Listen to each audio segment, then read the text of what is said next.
Bienvenidos a Filosofía en tiempos de no filosofía, un espacio de reflexión profunda sobre el pensamiento filosófico en la actualidad, un programa dirigido por Filosofía Tierra.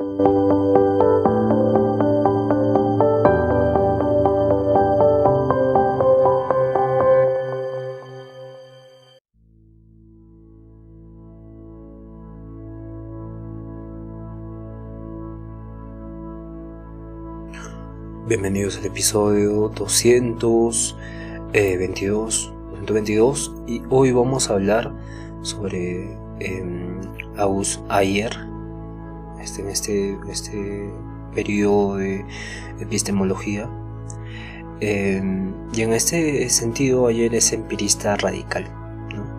Pues su obra principal es Lenguaje, Verdad y Lógica, donde Ayer fue defensor del positivismo lógico, la corriente filosófica iniciada por el Círculo de Viena, que defendía que el sentido de una proposición se encontraba en su capacidad para ser verificada empíricamente.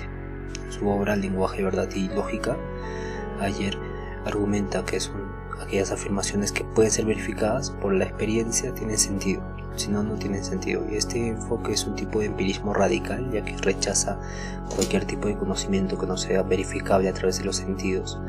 Ayer también, influenciado por el pensamiento de filósofos como Karnal o Schelling del Círculo de Viena, promovían la idea de que las afirmaciones metafísicas, religiosas y éticas carecían de un sentido cognitivo, porque no podían ser verificadas empíricamente, y su obra defiende lo que se conoce como el principio de verificabilidad.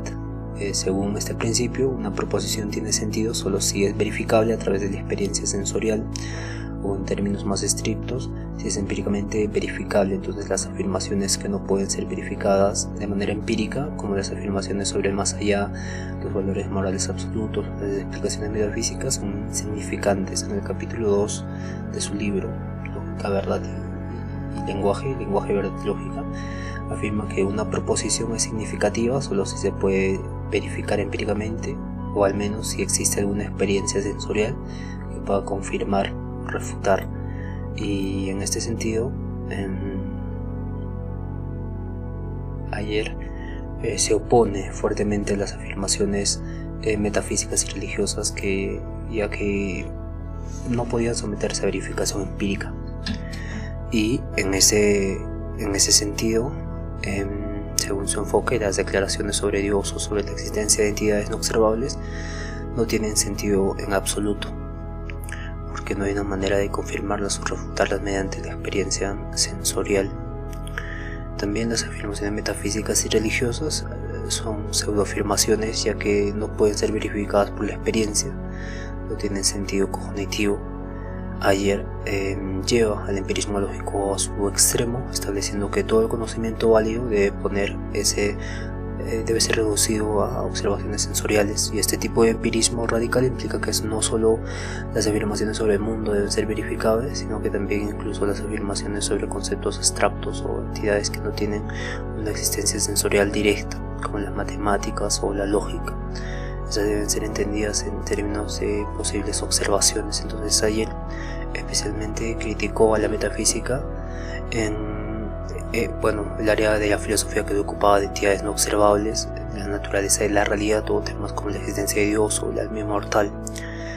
Según Ayer, las proposiciones de la metafísica no tienen sentido cognitivo porque no pueden ser verificadas empíricamente, y eso es sumamente importante para Ayer.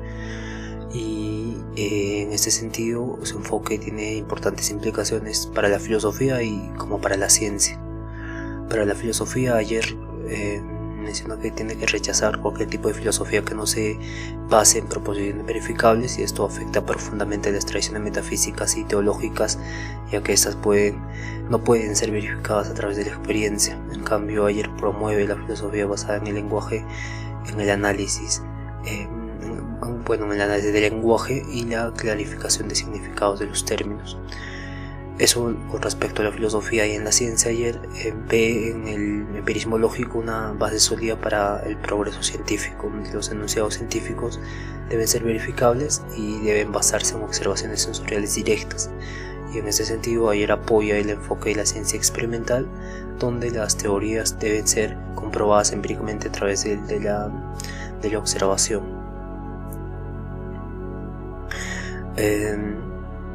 August Ayer es sumamente importante para este empirismo lógico, positivismo lógico del siglo XX, y su obra Lenguaje, Verdad y Lógica sigue siendo una referencia clave en la discusión sobre el sentido, la verificabilidad de las proposiciones filosóficas, ¿no? Y aunque el empirismo radical de Ayer ha sido criticado y revisado, su influencia es significativa en la filosofía de la ciencia y en los debates sobre el lenguaje y la metafísica.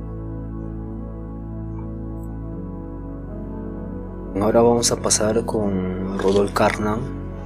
Rudolf Carnap, desde la corriente del empirismo lógico y la reducción del conocimiento, ¿no? Su obra es La estructura lógica del mundo, de 1928, y Carnap fue una figura destacada del Círculo de Viena, este grupo de filósofos y científicos que promovían el positivismo lógico, y esta corriente defendía que el conocimiento válido debe estar basado en enunciados verificables por experiencias sensoriales, ¿no? Y es decir, solo aquellas proposiciones que puedan ser verificadas empíricamente tenían sentido. Y en su obra La estructura lógica del mundo, Carnap intentó desarrollar una teoría de que el conocimiento científico pudiera ser explicado completamente a través de enunciados observacionales, ¿no? Y este enfoque se conoce como reduccionismo lógico, que busca explicar conceptos abstractos o teóricos en términos de observaciones directas y proposiciones empíricas. Carnap propone que todo el conocimiento se puede reducir a enunciados observables, y esto significa que las proposiciones científicas que se refieren a entidades abstractas como partículas subatómicas o fuerzas gravitacionales deben ser reducidas a una serie de observaciones directas sobre el mundo físico. En el capítulo 1, Carnap dice: el mundo está compuesto solo de elementos observables, y cualquier proposición sobre entidades no observables debe ser reducida a un conjunto de observaciones empíricas. Carnap enfatiza que el lenguaje científico debe ser estructurado de manera tal que sus términos se puedan traducir en enunciados observables, y la idea de que no necesitamos hacer referencia a entidades metafísicas o abstractas. Entonces todo debe ser explicado mediante lo que podemos ver, tocar, oír o simplemente experimentar de forma directa. Entonces Carnap distingue entre el lenguaje observal y el lenguaje teórico. El lenguaje observacional también se le dice, está compuesto por términos que pueden ser directamente observados o medidos, como por ejemplo rojo, grande, pesado. El lenguaje teórico, por otro lado, está compuesto por términos que no son observables, como átomo, energía, gravedad. Y en este sentido, Carnap intentó mostrar cómo el lenguaje teórico podía ser reducido al lenguaje observacional, y de esta forma las teorías científicas que a menudo hablan sobre entidades no observables deben ser reformuladas de manera que sus términos puedan ser explicados o al menos relacionados con las observaciones directas. Carnap también defendió que el significado de una proposición está relacionado con su capacidad de ser verificada empíricamente. Entonces, el positivismo lógico, en el que Carnap fue figura clave, se basaba en la idea de que solo los enunciados que puedan ser empíricamente verificados tienen sentido cognitivo. Entonces Carnap argumentó que las proposiciones metafísicas o religiosas no podían considerarse un conocimiento legítimo porque no eran verificables a través de la experiencia sensorial. Entonces, para él, todo enunciado significativo debía ser reducido a un lenguaje que pudiera ser explicado con la observación empírica. Y en el capítulo 4 de su libro menciona que el sentido de una proposición es el método por el cual puede ser verificada empíricamente, ya sea por observación directa o mediante la experiencia indirecta. Entonces, el Círculo de Viena se dedica al positivismo lógico, donde defiende que la filosofía debe estar centrada en la claridad del lenguaje, en la verificación empírica de los enunciados. Entonces Carnap fue un miembro muy destacado de este círculo y trabajó profundamente en el desarrollo de la filosofía analítica y la filosofía de la ciencia. Carnap, junto con otros miembros del círculo como Otto Neumann o Moritz Schilling, promovió donde promueve la idea de que la filosofía no debía ocuparse de especulaciones metafísicas o teóricas, sino más bien de la claridad del lenguaje científico y la validación de proposiciones a través de la experiencia y la observación. ¿no? Y a través de su enfoque, Karnal busca legitimar las ciencias empíricas como la física, la biología, argumentando que solo los enunciados que podían ser verificados empíricamente debían considerarse válidos en el ámbito del conocimiento. Entonces las teorías que involucran conceptos abstractos y no observables debían ser entendidas como herramientas para hacer predicciones verificables. Es muy interesante porque la ciencia, para ser legítima, debe basarse exclusivamente en proposiciones que sean empíricamente verificables, y todo conocimiento debe ser explicado en términos de observaciones del mundo. Y Rudolf Carnap es uno de los filósofos más importantes del Círculo de Viena, por lo tanto del siglo XX, cuyas ideas influenciaron la filosofía de la ciencia, especialmente en lo que se refiere a la relación entre el lenguaje y la experiencia empírica.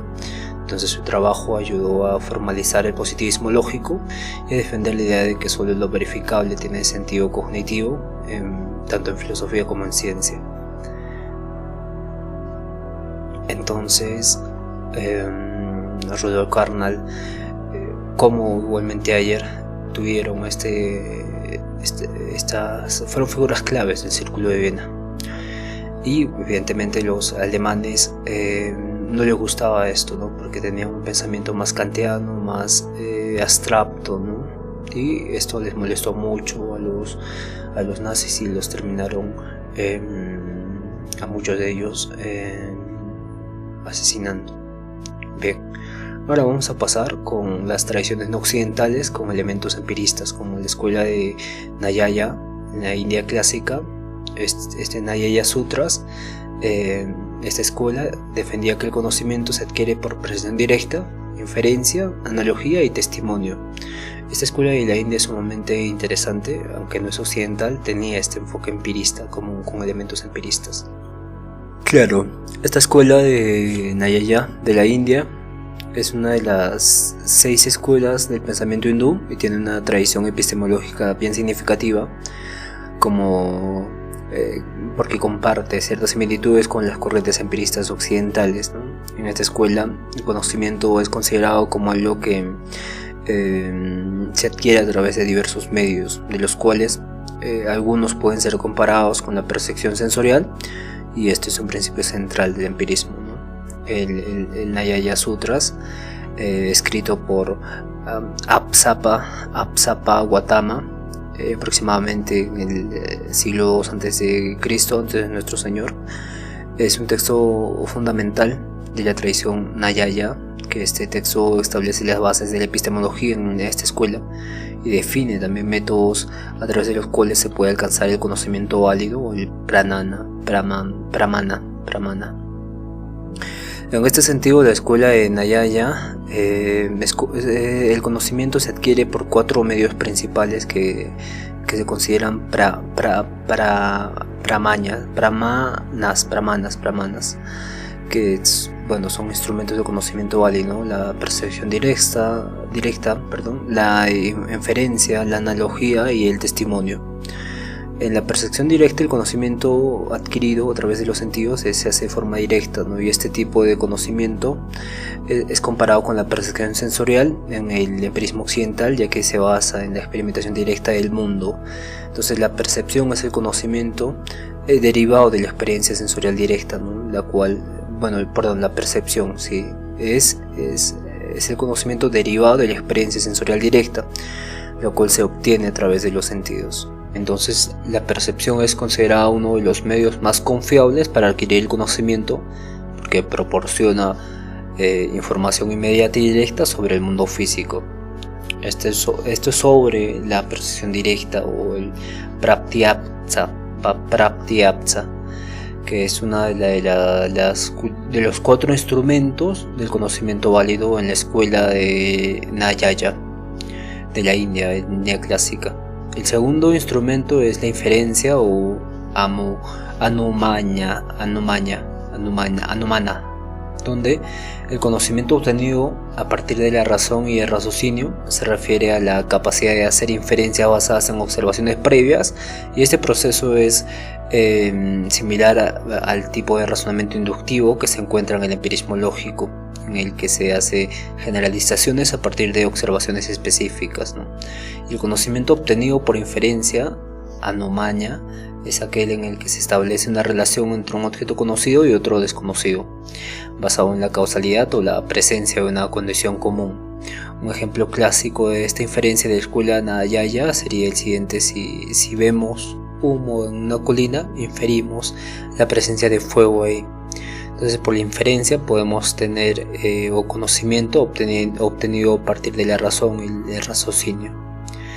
El siguiente instrumento, el tercer instrumento, es la analogía o upamana, que es el conocimiento adquirido por la comparación y la analogía entre dos cosas. Y este tipo de razonamiento es el que establece una relación entre un objeto conocido y un objeto desconocido, basándose en sus semejanzas, y esto es similar a cómo en la filosofía empirista se hace el uso de analogías para construir teorías o generar inferencias.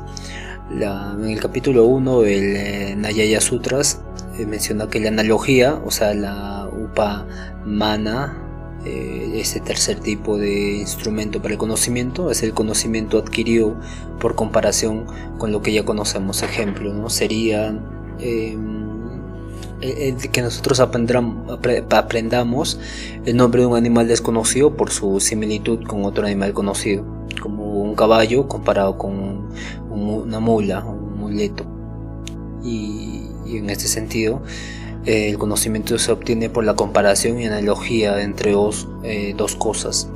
Luego tenemos el tercer instrumento, que es el testimonio o el sabda, que es el conocimiento adquirido a través de la palabra o el testimonio confiable de una persona autoritaria, ¿no? En el contexto del Nayaya se refiere a la tradición oral o escrita de los sabios y venerables maestros, cuyo conocimiento es aceptado como válido. Y el testimonio sabda se refiere a las palabras a una fuente confiable que han sido verificadas por la experiencia de los expertos, ¿no? Y esto puede compararse con el conocimiento transmitido a través de las fuentes confiables.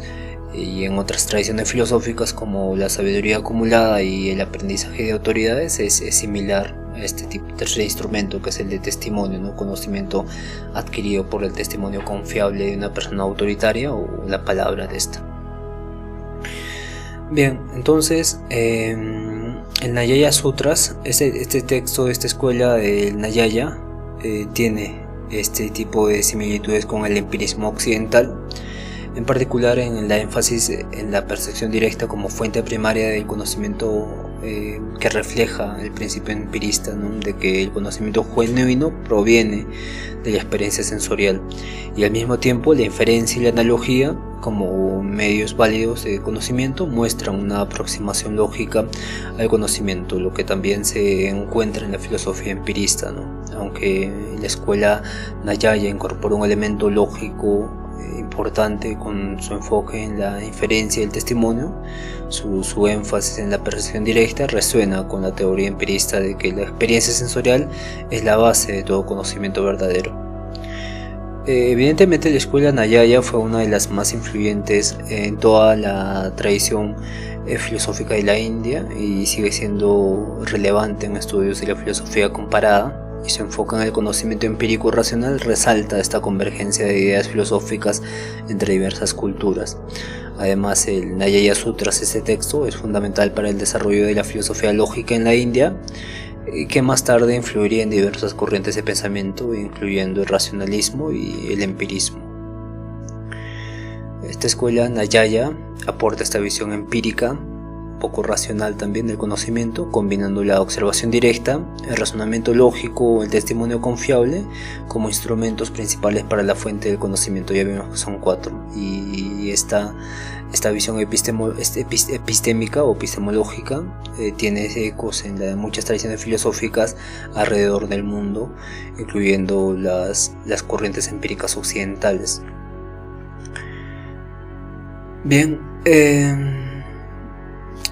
vamos a hablar el día de mañana sobre los filósofos racionalistas. Ya hablamos de todos los empiristas, ya hablamos de todos ellos, y mañana empezamos con los racionalistas. Bien, cuídense, un abrazo y nos vemos el día de mañana.